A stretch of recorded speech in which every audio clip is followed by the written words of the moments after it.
വിശുദ്ധ ലൂക്ക എഴുതിയ സുവിശേഷം അധ്യായം 14 വാക്യങ്ങൾ 25 മുതൽ 35 വരെ. ശിഷ്യത്വത്തിന്റെ വില. വലിയ ജനക്കൂട്ടങ്ങൾ അവന്റെ അടുത്ത് വന്നു.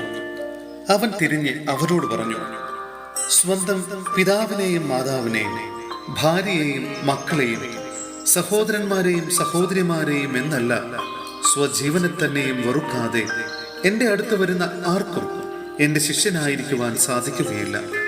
സ്വന്തം കുരിശ് വഹിക്കാതെ എൻ്റെ പിന്നാലെ വരുന്നവനെ എൻ്റെ ശിഷ്യനായിരിക്കുവാൻ കഴിയുകയില്ല. ഗോപുരം പണിയാൻ ഇച്ഛിക്കുമ്പോൾ അത് പൂർത്തിയാക്കാൻ വേണ്ട വക തനിക്കുണ്ടോ എന്ന് അതിൻ്റെ ചെലവ് ആദ്യമേ തന്നെ കണക്ക് കൂട്ടി നോക്കാത്തവൻ നിങ്ങളിൽ ആരുണ്ട്?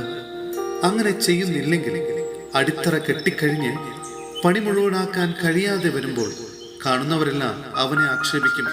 അവർ പറയും, ഈ മനുഷ്യൻ പണി ആരംഭിച്ചു, പക്ഷേ പൂർത്തിയാക്കാൻ കഴിഞ്ഞില്ല. അല്ലെങ്കിൽ 20,000 ഭടന്മാരോടുകൂടെ തനിക്കെതിരെ വരുന്നവനെ 10,000 കൊണ്ട് നേരിടാൻ സാധിക്കുമോ എന്ന് ആദ്യമേ ആലോചിക്കാതെ മറ്റൊരു രാജാവിനോട് യുദ്ധത്തിന് പോകുന്ന ഏതു രാജാവാണുള്ളത്?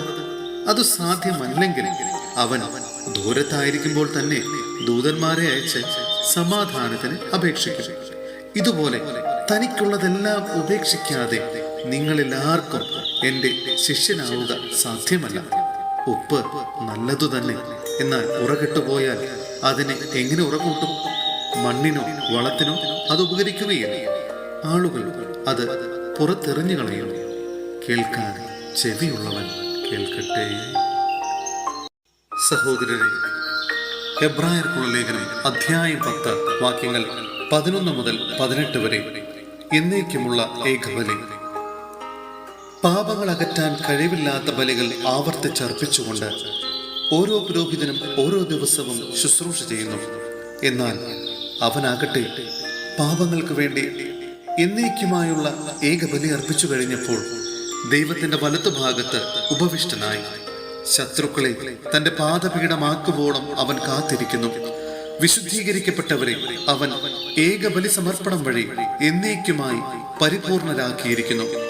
പരിശുദ്ധാത്മാവ് തന്നെ നമുക്ക് സാക്ഷ്യം നൽകുന്നു. ആ ദിവസങ്ങൾക്ക് ശേഷം അവരുമായി ഞാൻ ഏർപ്പെടുന്ന ഉടമ്പടി ഇതാണ് എന്ന് കർത്താവ് അരുൾ ചെയ്യുന്നു. എന്റെ നിയമങ്ങൾ അവരുടെ ഹൃദയങ്ങൾക്ക് ഞാൻ നൽകും, അവരുടെ മനസ്സുകളിൽ അവ ഞാൻ ആലേഖനം ചെയ്യും. അവിടുന്ന് തുടരുന്നു, അവരുടെ ദുഷ്പ്രവൃത്തികളും പാപങ്ങളും ഞാൻ ഇനി ഒരു കാരണവശാലും ഓർമ്മിക്കുകയില്ല. പാപമോചനമുള്ളിടത്ത് പാപപരിഹാര ബലി ആവശ്യമില്ലല്ലോ.